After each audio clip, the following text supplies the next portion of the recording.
This edition of Black Nouveau contains a segment from the Finding Work Initiative, supported in part by grants from Goodwill Industries and Manpower. Milwaukee's new Job Corps Center. And training citizens to handle disasters.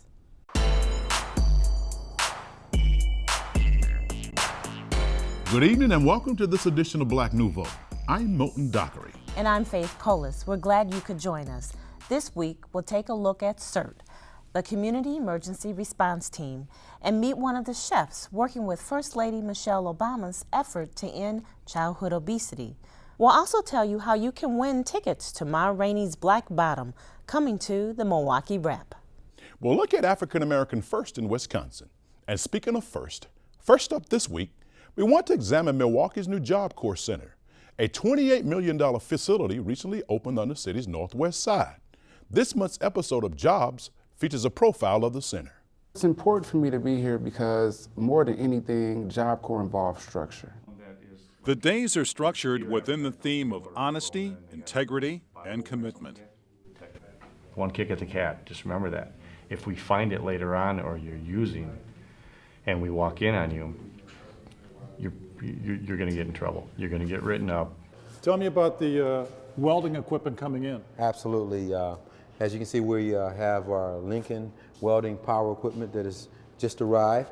We also have Miller welding power equipment that has just arrived as well.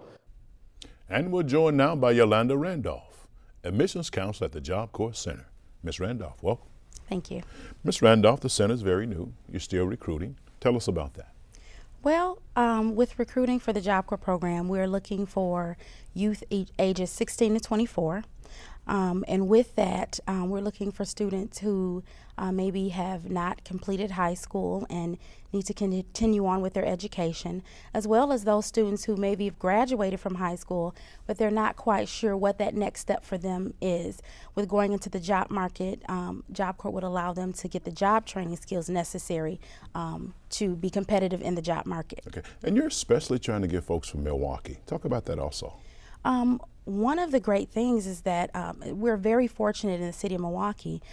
For years, we've rallied for a Job Corps center here in the city, and so we were fortunate after years of debating, and finally it came to fruition.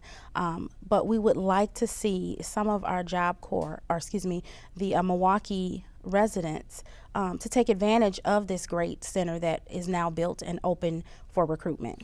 Is the numbers for Milwaukee important in terms of your funding? You have to have so many folks in Milwaukee? Not so much for Milwaukee in itself, but we need to be able to capacitate that center. So a Milwaukee center should have a lot of Milwaukee folks, is that in essence what you're saying? Yes. Now, what kind of career tracks are you offering? We have a health track where we have the CNA healthcare training as well as the medical office support. We have more of a manufacturing trade and also material handling. We have HVAC, heating, venting, and air conditioning. We have welding, and we have cement masonry. Now, how does a young person determine what track they want to go into? Well, usually as an admissions counselor, I sit down with the individual, we have an interview, and I kind of talk to them and kind of see where their future goals are, where they're trying to go. And so from that, we kind of make the decision what would be the best track for them to take. And one of the things I noticed about the jobs that you're offering, they're more skill-oriented, they're geared towards the economy. That means long-term employment, correct? Exactly. Okay. How long is the program? Well, one unique thing about Job Corps is that it's self-paced. So typically for a student to get a trade certification, an education, and a driver's license, it can take typically from 10 to 12 months. So you have them get a driver's license also? Exactly. So this is a win-win situation for Definitely. all. What kinds of benefit come along with the training? Well, when the student complete the trade training, let me just backtrack a little bit. Even with the hands-on training that they have an opportunity in a portion of their training to go out into the workplace and actually perform those trades that they're actually learning. So for Milwaukee Center and most of the other centers too, they build relationships with different companies where the students can actually go out and perform the skills that they've been learning. What if you're getting a certain type of skill? You go out into the workforce and you find out that's not for you.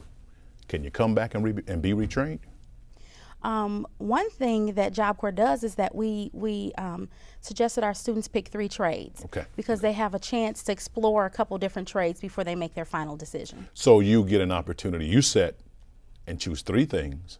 Now, how do they go about choosing the first one? That would be the strong point. Then the second will be not so strong, and third, and so forth and so forth. Exactly, because a lot of times students go into one trade such as welding and they realize, you know what, this is not the particular trade that I thought it was, and then they have 2 other trades that they can choose. Briefly, what is different about Job Corps today as compared to 10, 20, 30 years ago? One thing is that, of course, now it's co-ed, so there's females involved, but just the whole era has changed with the way the world has changed with the job market. So in that way, it has changed a lot because we try to have trades that's geared towards what's hot, what are hot jobs that students could come out and get employment in. So you've changed with the times as well. Exactly. Ms. Randolph, if people want more information, how can they go about getting it? They can call our main office at 414-649-9044, which is our main recruiting office. Ms. Randolph, thank you so much for joining us. Thank you. And here's the broadcast times for the February edition of Jobs. Our annual celebration of African American history began in 1926 as Negro History Week. It was started by Carter G. Woodson, who is considered the father of Black history. Of course, Black Nouveau celebrates African American history every day of the year.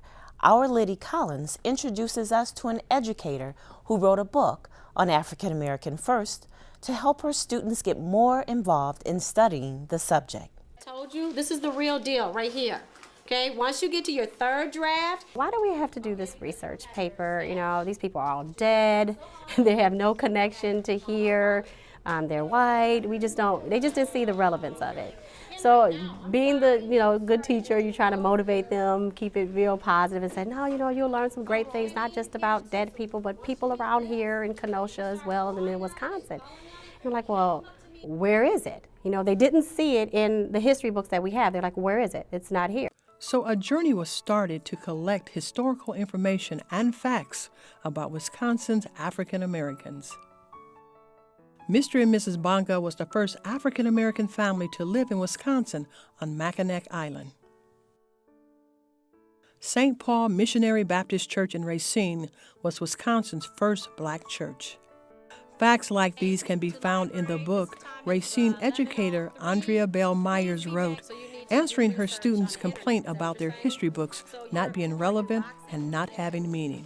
So she put together a book entitled African American First in Wisconsin and Other Facts of Diversity.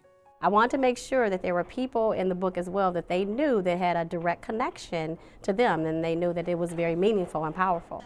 Belle Myers and her family traveled to numerous archives, museums, and libraries in southeastern Wisconsin, gathering information. What was the hardest part about putting together or writing this book? Once you have, it was finding just bits and pieces of information. So for example, one of the persons that was very instrumental in helping me with research as far as the human resource was Mr. Tommy Bishop. And he was a gateway counselor in Racine and a historian himself. He's also in my book. He's one of the first African American substitute teachers in Racine. And he would give me names and give me information, but it would kind of tail off. So you would need like a little bit and piece of information that you need to find, but then you could have 10 books that that you would have to get information from. So just in one book, you could find one sentence that would lead you to the next find, which that was hard. And I realized, wow, this is a lot of research, a lot of digging, kind of like being a detective. Belle Myers says she appreciates Wisconsin and her community a lot more because of this book. I've grown personally doing this project, and in turn sharing that with the kids, sharing that passion with the kids, and they see the connection, and you see their eyes just light up and like, oh, my mom did this, or my grandfather knows someone who did this, or that. Then it comes back. It comes like in a circle. I have passion, they have passion. I've learned that some people that had lighter skin but are still African Americans could pass, but some were just passing to be white. History about about Americans, African Americans, and like presidents too. I learned about history of African Americans and about the Underground Railroad, how they had to live as slaves. One of the persons that stands out is Caroline Quarles, which I teach here about. Caroline Quarles was a runaway, a fugitive slave from Missouri. Her story is quite interesting, and I tell it to the kids every year. She chose to claim her independence on July 4th in 1842, and she made her way north up here to Wisconsin, and she was fortunate enough to run into a man named Lyman Goodnow, who aided her in her escape to Canada. So that's a very interesting story, and even something to add to that, the Kenosha Civil War Museum opened recently, and I was fortunate enough to meet the descendants of Caroline Quarles and Lyman Goodnow. That was awesome. When I use my book as a supplement for the classroom and talk about Caroline Quarles, which is in my book, and show the pictures of me with the descendants, it's really like an awesome, experience to see the kids' reaction. Her degree in art was put to good use because she did the sketches in the book, thus saved money. When you have to get photographs and things from museums and whatnot, it gets kind of costly. So it was a benefit, a definite benefit that I could draw. And also too, my son helped illustrate the book too. My two boys too did some illustrations in there. It was a family affair, definitely. This book is about Wisconsin history. A lot of people didn't know African Americans were even in Marinette County, for example, or even up far north as Minnesota, which was the Bunga family, which we share. The Minnesota claims that the Bungas are part of their history, and Wisconsin claims that the Bunga family is part of their history, when in reality, Minnesota and Wisconsin was one territory at first before it divided. So that's how we share the history of that gentleman. And what would her students tell others about African American First in Wisconsin? You could learn a lot from it, like about that there was African Americans in history that some people might not know about. I would tell them that it's a good book. You get to learn about the history, and then you learn about other people. Not as much as now, but you get to learn about them then. 1, 2, 3. Historical facts brought together because young voices communicated a need. Oh, good for your research. Excellent. I don't know. Let's Move is a nationwide initiative sponsored by First Lady Michelle Obama that's designed to help end the epidemic of childhood obesity. As Luann Crumble reports, one of the major fighters in the war is in Milwaukee. My name is Deborah Spriggs-Ross, and I'm the owner and president of Expressively Your Personal Chef Service by Chef Deborah. I'm a personal and private chef. Chef Deborah left behind a long-standing career as a social worker in Milwaukee to pursue her career in cooking. She was trained at the Milwaukee Area Technical College and has paid it forward by teaching and educating children and adults on healthy food choices. Childhood obesity has become a huge problem in the United States, which prompted the First Lady Michelle Obama to create a program that encourages chefs around the country to participate in adopting a school to make an impact on healthy choices and healthy eating for our kids. Chef Deborah stepped right up to the table. The Let's Move program, especially when it says Chef to School, that's where I wanted to get involved. And I wanted to hurry up and get involved really quick when the school year began, because I knew that if I got one school, just one, that I could, because adoption, what does that mean? That means forever. That's not just for one school year, that's for a period of time. Maybe there's another chef that will come behind me that will adopt the school up under me, and I'll move on to something else. But for right now, it's a commitment.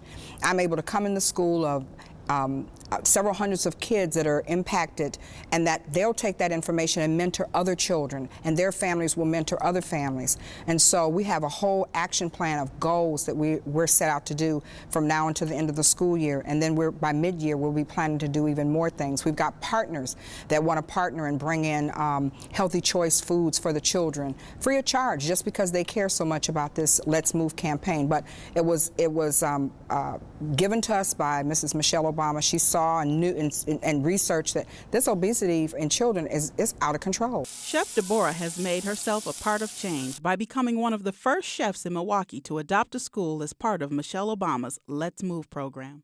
Well, we're a small state. I think it was 4 or 5 chefs that were part of the program. Maybe there's 10. There's only 2 in Milwaukee.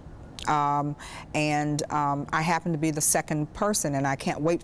I'm hoping after this is aired, maybe whoever these other people are, I know there's lots of chefs out here, because I went to school with a lot of them, that they would jump on board, because there's no way that I can do this alone. It's impossible.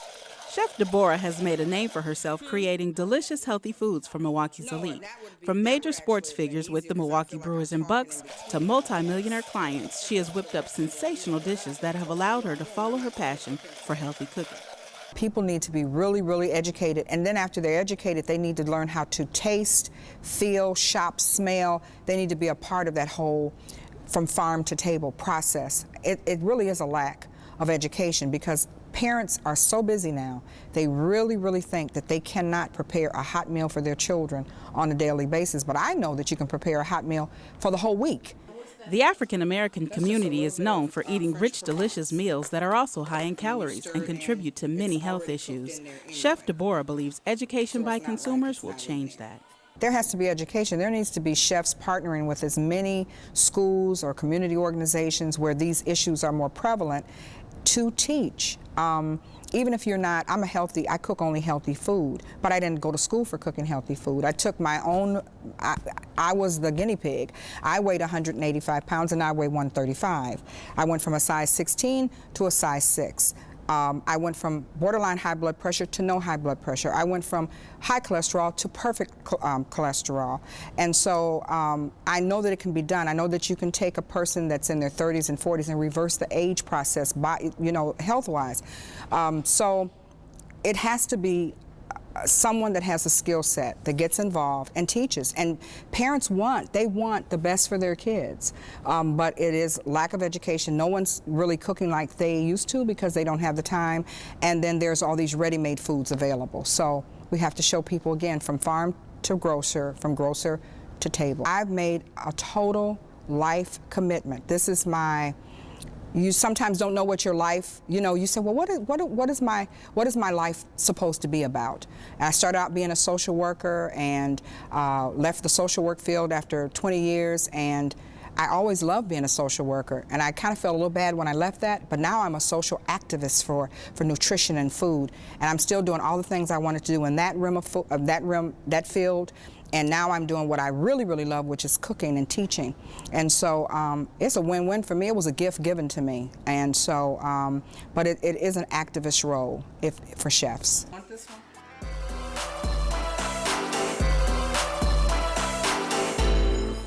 The Community Emergency Response Team, CERT, is designed to have citizens trained to handle disasters until professionals are available. Liddy Collins recently completed the course. We're coming, we hear you. We're coming, we're on the way. Okay, I got one over here. You're watching a simulated disaster being conducted by CERT, Community Emergency Response Team, at Milwaukee Area Technical College. This team is testing out its newly learned skills that will serve the community should a disaster take place. Nothing. What are you doing? CERT is a national program administered by FEMA, the Federal Emergency Management Team. CERT, or the Community Emergency Response Team, has been taught to address all hazards, be it natural or man-made. I need some help right now! We have a bill in here. My leg is bleeding. This CERT training was conducted by Lieutenant Jamal Perry from the Milwaukee Fire Department and Lisa Sherman, who's with the Milwaukee County Sheriff's Office. The CERT training consists of 9 modules, starting with disaster preparedness, which is how an individual prepares and what type of emergency one is preparing for. Sort of a basic overview of different things you could do to help facilitate preparedness within yourself, your family, your business, or your community. From there, we work into fire Safety and suppression, so we learn about what makes a fire, we practice using extinguishers. We also cover medical treatment and triage. One hand on the patient's forehead, okay? Typically their head's gonna be in a neutral position, facing pretty much straight up, right? So one hand on the forehead, you're gonna take your other 2 fingers and put it underneath the bony part of the chin. You're just gonna The premise of medical treatment and triage and CERT is not first aid CPR, but first aid in terms of doing the greatest good for the greatest number of people. So nobody gets certified in first aid, but you learn some basic first aid techniques and how to triage people to set it up so that you can begin a response before responders actually get there. We have a building with moderate damage. We don't know exactly what's what, so when we go in, let's go in and come out together. We also learn light search and rescue. So there are situations that we teach CERTs that it would be okay for them to go in and check a building out and see if there's any people that need help, and other situations that they don't have the correct training or proper equipment, and we teach them the differences between what those situations are so that they're not endangering themselves. We cover disaster psychology. I'm not, no, I can't go outside. You're looking for your baby. Did you throw my baby? So we teach them a little bit about what types of things they might expect to see in a disaster and how that will affect them personally and how what they do affects the other people around them. And then finally, we also teach them about team organization. And we learned the ICS, the Incident Command System, which is another national FEMA protocol. And we learn how CERT teams can work to organize in that capacity. Disasters tend to overwhelm the system, which creates a problem when everyone needs help at once. CERT prepares community people to fill in and give assistance. It really connects people to the response community in terms of understanding what is and is not going to happen in a disaster situation. It gives you as an individual information on how you can be prepared and what you can do, what steps you need to take, and it lets you know what's happening on the other end, what's happening on the government end, on the responder end, what they're doing for your protection. I think that preparedness is important. I have paid attention to the news, and if anything, we should have learned from Hurricane Katrina. Natural disasters happen everywhere. A few years ago, we even had a tornado in South Milwaukee, so it can even be close to home on a much smaller scale, of course, but it's still important to be prepared for those types of things. In case we have an emergency here, I want to be of help instead of a watcher and standby.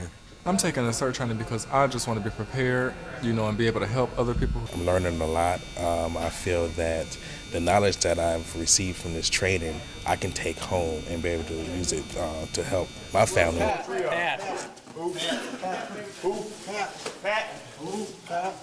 And if I teach preparedness, I need to be prepared in all areas. So, this way, if something happens, I can help someone else. More people in the community should take this training because it will help out a lot. The fire department, the police department, they're booked. If we had a mass destruction or something like that, a terrorist attack, they have to be somewhere. So if more people had this training, they can help out in their neighborhoods or in their community, wherever they're at, and they don't have to depend on the departments, right away. They can at least, stabilize and mobilize the victims. It's vital that we are made aware of what we can do to help those in our community and our neighbors. And with the world changing as it has been, we need to know what to do with any emergency that might arise. How do people go about getting this training? The training is free and it's offered locally throughout southeast Wisconsin. It is open to anyone, ages 13 and older, 13 to 17 with a guardian. and it's encouraged that people go in and apply for it. Whether you're an individual, just taking it for your own personal well-being, whether you're part of a company that wants to better educate their employees, or an organization that wants to extend that knowledge to their employees as well. To get more information about CERT, go to www.coadwi.org. And before we leave tonight, we want to mention 2 upcoming productions. The first, 10 Perfect, a lynching survival story by Dr. James Cameron will be playing at Cardinal Stretch University. And August Wilson's Ma Rainey's Black Bottom comes to the Milwaukee Rep on March 1st. We have 4 pairs of tickets to give away to 4 viewers who can correctly answer our quiz question. And that question is, in what city do most of August Wilson's plays take place? If you know the answer, give us a call at 414-297-7556 or email us with the answer at tvviewer@matc.edu. Give us your name and phone number. 4 viewers will each win a pair of tickets to the production, which we will preview in an upcoming episode. And that wraps up this edition of Black Nouveau. Remember, in the coming week, do something to expand your world. Good night. Good night, and thanks for watching.